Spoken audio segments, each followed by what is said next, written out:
Este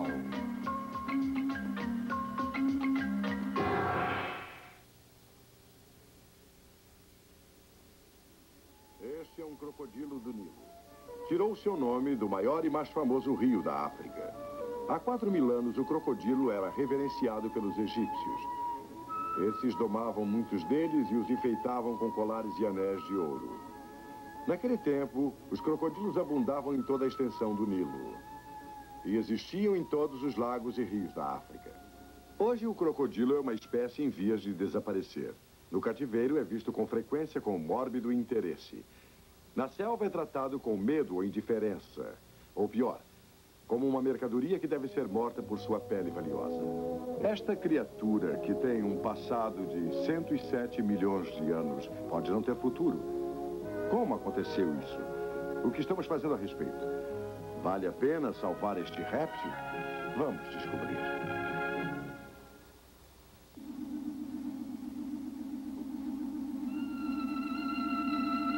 Embora a África seja famosa por suas vastas savanas, seus desertos tórridos e suas selvas úmidas, é ao longo dos grandes e indolentes rios do continente que a vida é mais abundante e diversa. Centenas de espécies de aves aquáticas fazem das margens dos rios o seu lar, dispersando-se a cada primavera pela metade do globo. Aqui, na superfície da África, como que escondidas de um mundo que as ignorou, vivem criaturas de uma graça antiga. E criaturas incômodas demais para sobreviverem, que contudo sobrevivem sustentadas pelas águas eternas que nutrem um continente.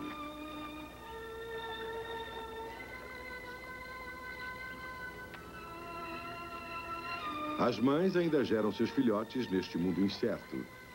E ao longo da corrente, o ritmo ágil da vida continua sempre.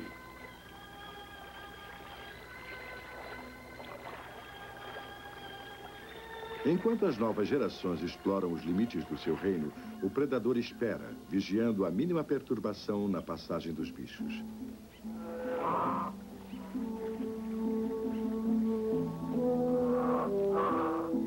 Hoje, em toda a extensão da África, o hipopótamo ainda usufrui seu território que encolhe. E como velhas relíquias de outros tempos, aquece-se ao sol eterno, sem perceber que seus dias de glória passaram.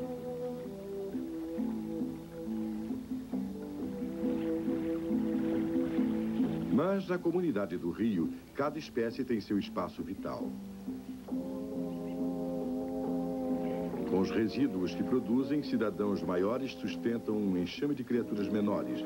De fato, na África, o hipopótamo e o crocodilo indicam um rio sadio.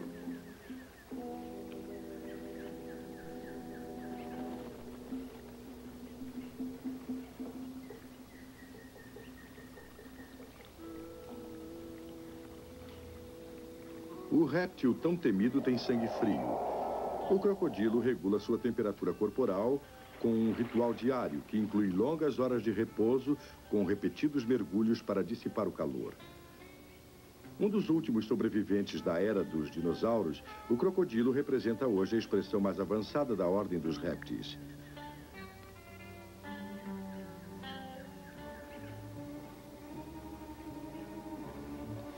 Um monarca entre a sua espécie, é o rei indiscutível dos rios da África. Conhecido em toda parte como um freguês perverso, com um gênio intratável, o crocodilo não deve ser confundido com seu primo mais dócil, o jacaré americano. Contudo, apesar de suas tendências predadoras, a mamãe crocodila é solícita com seus filhotes, cuidando da sua prole como a mamãe pata cuida da sua. Recém-chocado, o filhotinho é uma tentação viva para seus inimigos alertas ali por perto, preparados para dar o seu bote no primeiro momento de descuido.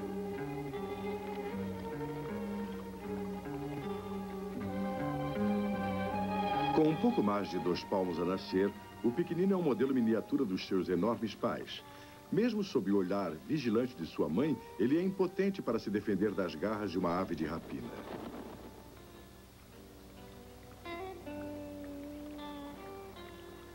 Em um mundo tão fértil em perigos, apenas uns poucos felizardos conseguem sobreviver, em uma média de uns 2% da safra.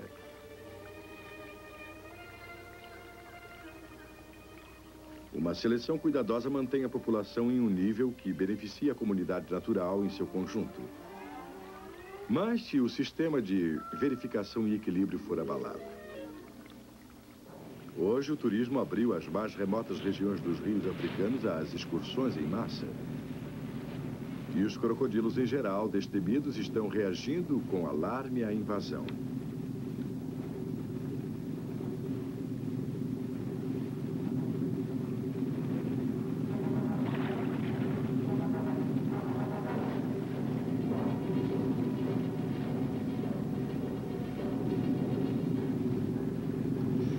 Uma antagonista formidável para o homem a pé, mamãe crocodilo é facilmente desalojada do seu ninho pelos ruídos dos motores dos barcos.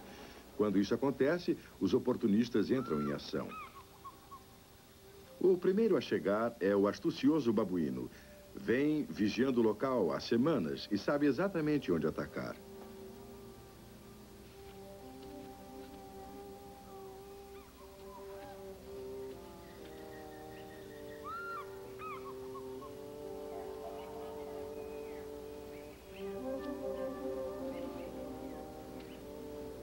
Mas o babuíno é apenas um entre tantos apreciadores dos ovos de crocodilo. O segundo na fila é o monitor do Nilo, o maior lagarto africano. Ele leva vantagem com a habilidade dos babuínos para desenterrar o ninho. Mas a águia também espera sua vez no festim.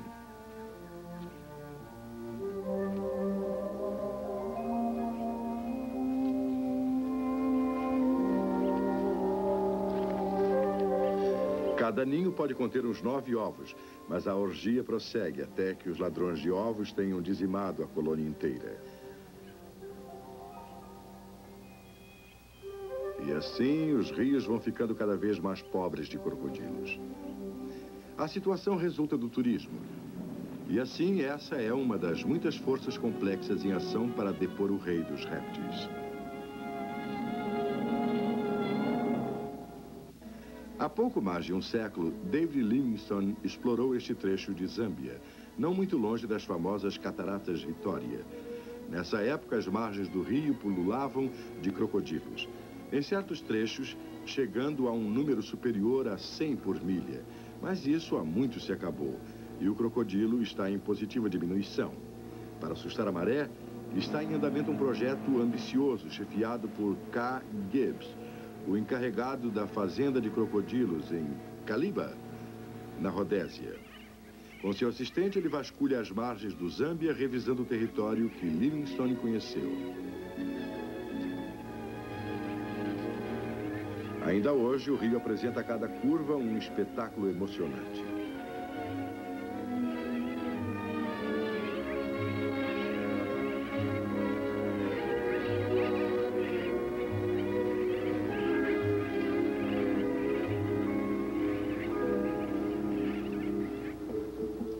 Em termos biológicos, esta é uma terra produtiva, capaz de sustentar uma abundância de coisas selvagens. E principalmente agora, no final da estação das chuvas, o rio fervilha de vida.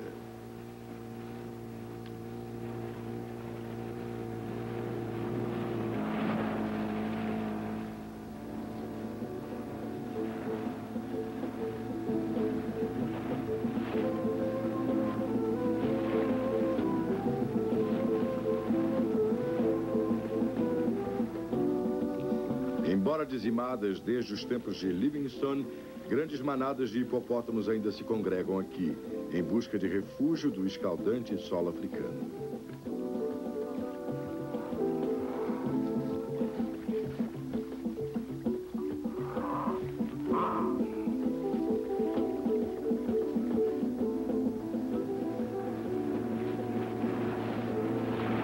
Mas não foi em busca de hipopótamos que estes homens vieram. Querem achar o crocodilo fêmea e surpreendê-la em seu ninho.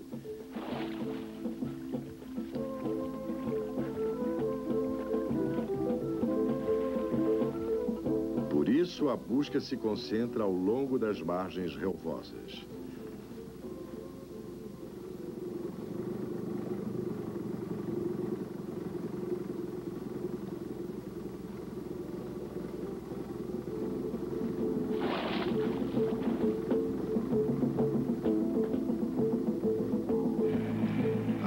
pela atividade, está claro que o ninho está ali perto. Logo, os homens percebem os rastros da cauda do réptil na areia e entram em ação imediatamente.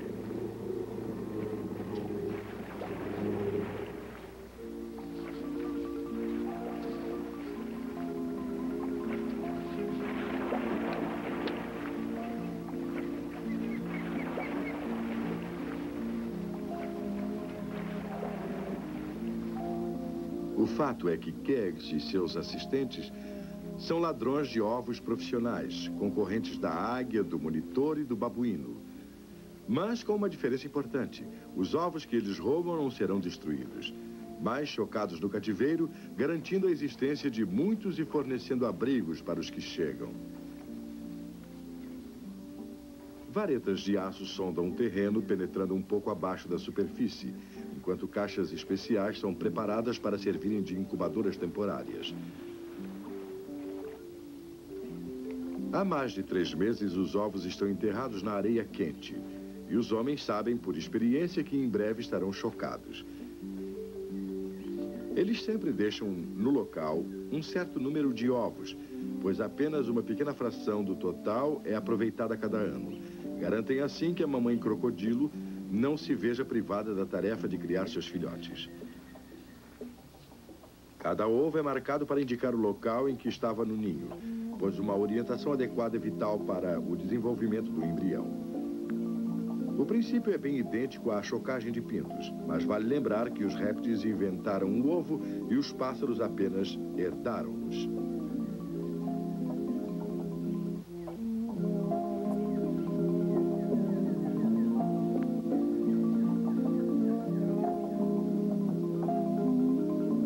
A maioria dos ovos é deixada intacta.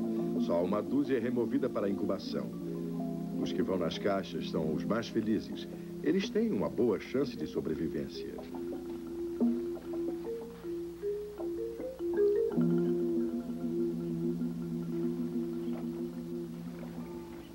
Na sede da fazenda de crocodilos em Caliba, é separado um embrião de cada ninho. É preservado como um indicador do registro de desenvolvimento do grupo. Por meio dele, é possível calcular a data em que o resto dos ovos provavelmente serão chocados. Daí em diante, é apenas uma questão de esperar pela chegada de uma nova geração para reabastecer as praias de Zâmbia.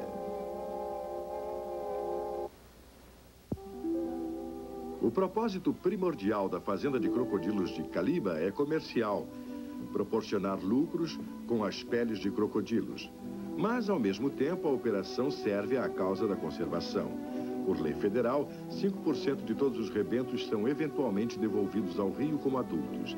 E as perspectivas são que nem 2% sobreviveriam sem a ajuda humana. Para imitar o efeito da mamãe crocodilo movendo-se sobre o ninho, arranha-se o topo do ninho doméstico.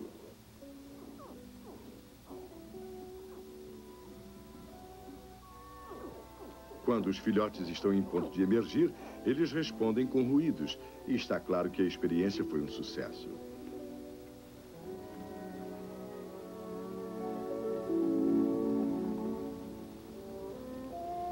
Quando mamãe crocodilo ouve a chamada dos seus rebentos, ela desenterra rápido os ovos da areia com a sua cauda. Isso é dispensável aqui.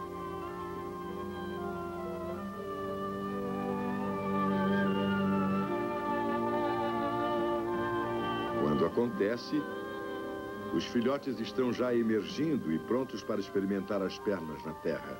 Mas o resto não está muito atrasado. Já que na mata eles devem firmar-se imediatamente, os filhotes chegam em plena forma e ansiosos para sair.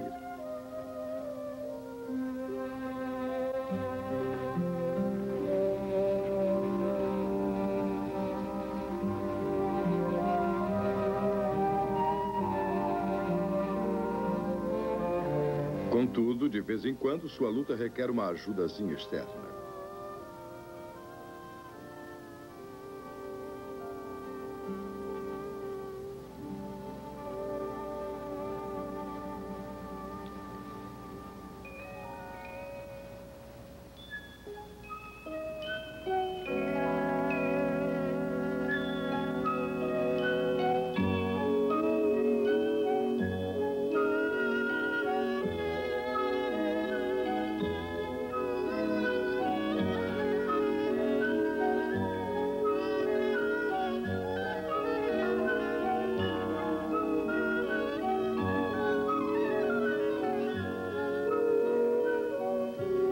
facilitar a tarefa, são feitas evoluções pelo animal na casca com um apêndice chamado fura-ovo na ponta do seu focinho.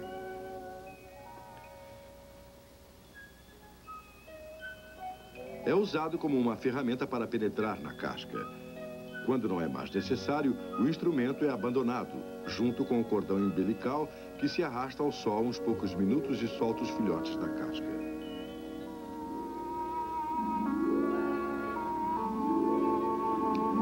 Quando toda a turma finalmente fez o seu aparecimento, os filhotes tornam a voltar para a caixa.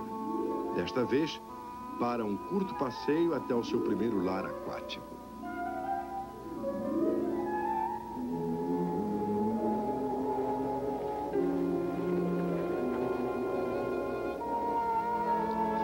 A ciência de criar crocodilos é de recente desenvolvimento.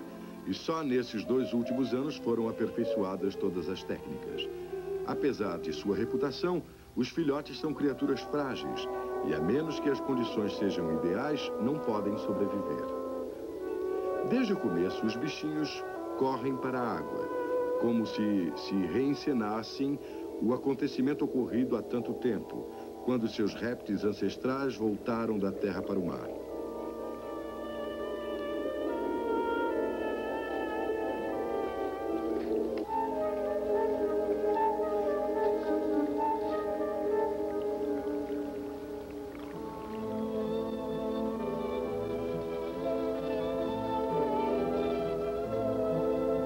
Aqui, finalmente, o crocodilo se sente em casa, completamente equipado com vantagens evolucionais que lhe faz apreciar ao máximo sua entrada na vida. Os olhos e as narinas estão convenientemente localizados em cima da boca, permitindo que ele veja e respire, embora meio submerso. E uma válvula única em sua traqueia fecha-se quando ele mergulha, e ele pode procurar comida embaixo d'água sem o perigo de afogar-se. Foi esse tipo de adaptação que permitiu que os crocodilos resistissem enquanto seus primos, os dinossauros, sumiam da Terra.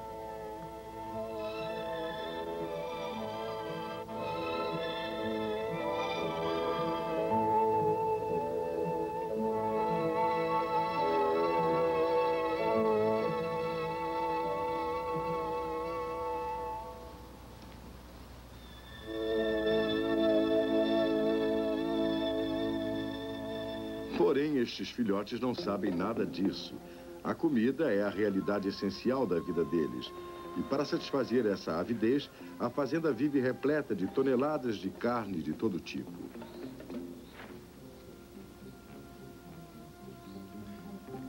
Por menos apetitoso que pareça, este menu é o favorito dos inquilinos. E os frágeis crocodilos lançam-se ao festim com um vigor arrepiante, peculiar à sua espécie.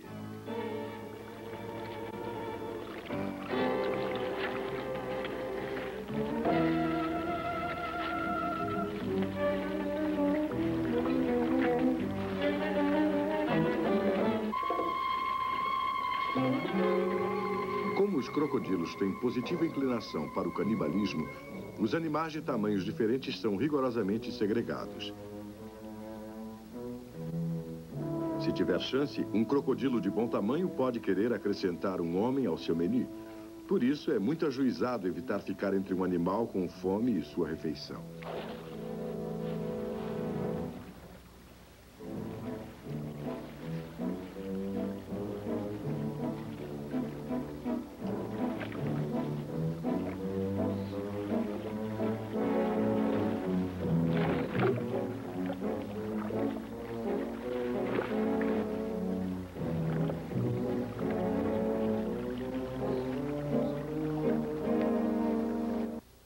Passaram-se bem poucos anos desde que foi feita a sugestão dos crocodilos serem chocados sob condições controladas. Mas essas coisas, às vezes, estão jogadas no mato. Mas hoje é uma realidade. O programa deve ser mantido e uma abordagem igualmente cuidadosa e inteligente tem de ser feita com outras espécies. Talvez a nossa era seja um ponto de retorno, marcando uma época em que a raça humana perceba que podemos ajudar as espécies a ganhar forças e repovoar antes que seja tarde demais. Vejam esses ovos. Nos anos vindouros, estes pedacinhos de protoplasma se transformarão em grandes crocodilos. Muitos deles irão aquecer-se às margens dos lagos e veios d'água africanos, dando a esses locais o aspecto que tinham nos dias que antecederam a chegada dos Ripley's. Neste ovo,